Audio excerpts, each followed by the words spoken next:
நடைய பறிச்சு காட்டுறான் பத்தியா இல்லைங்க காலு கொஞ்சம் எனக்கு பெல்ட்டு எதை பத்தி வேணா பேசு காலை பத்தி பேசாத என் காலு தான் பெல்ட்டு கை கேட்க இல்லையா நடை இறங்கண்டா நானா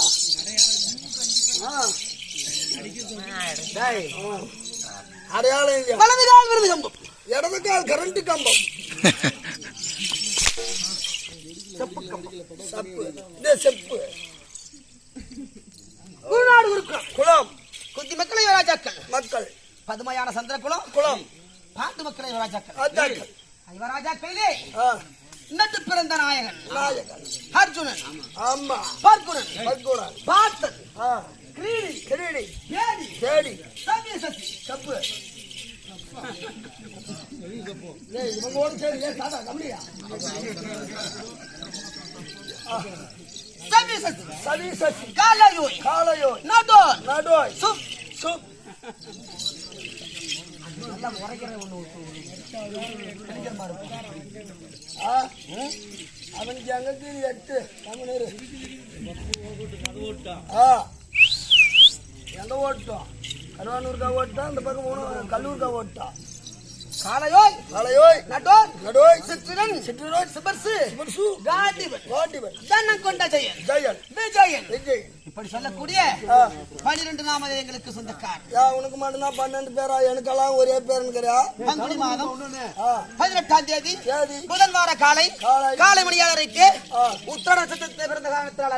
அர்ஜுனன் என் தந்தையின் தாயின் பெயர் என்ன என்ன பிரபை என்று சொல்லக்கூடிய பிரபாங்கன் பிரபாங்கன் நான் பிரபை சம்பந்தம் பெற்றிருப்பதால் எனக்கு பார்த்த 2 பெயர் உண்டு பார்த்தேன் டேய் ஓய் மரகத மணி போல் போல் மரகதம் எப்படி இருக்கும் மரகத மாதிரி இருக்கும் பச்சை கலர்ல இருக்கும்ல மரகத மணி போல் பசப்புற்ற உடலழகு பெற்ற பையன் தோற்றம் எப்படி பச்சையா ஆண்டவரை போல ஜனத்துல போட்ட கலப்பு ஆமா அப்பேற்பட்ட உடலழகு பெற்றிருப்பதால் எனக்கு பெயர் பர்குணன் என்னுடைய தந்தையாராக விளங்கி வரக்கூடிய பாண்டு மகாராஜனுக்கு அன்று முன்னாலேயே நாங்கள் என்ன செய்தோம் ராஜ சொலையாகம் செய்தோம் அப்படி செய்யும் வேளையிலே ஒவ்வொரு திசை போய் திரையும் தேடிக்கொண்டு வர வேண்டும் அப்படி நான் போய் எங்கே சென்றேன் உத்தரகுருகாண்டம் சென்று தனக்கு வயல்களை கொண்டு வந்து மலை போல் குவித்த காரணத்தினால் தனன் கொண்ட ஜெயன் அதனால அதை கொண்டு வந்ததனால் தன கொண்ட ஜெயன் ஆமா தனஞ்செயன் பரவாயில்ல தனஞ்செயன் ஆமா அன்று முன்னாளையில் அக்னி பகவானின் பிடித்திருக்கும் வர்ணமாக நானும் என் மாமாவாக வரக்கூடிய கண்ணபிரானும் காண்டாவரத்தை 4 திசையற்று கோணம் 16 திக்குகள் கூட விட்டு அணுவும் அசையாமல் பட்டுக்கு காற்று உள் வராமல் மலைத்துளி மேலே விலகாமல் காண்டாவரத்தை தகனம் செய்தேன் அன்று எனக்கு அன்பளிப்பாக கொடுத்தார் அக்னி பகவான். என் கையில இருப்பது என்ன? காண்டீபம். இந்த காண்டீபத்தை தாங்கிய காரணத்தினால் எனக்கு காண்டீபன் என்று ஒரு பெயர் உண்டு.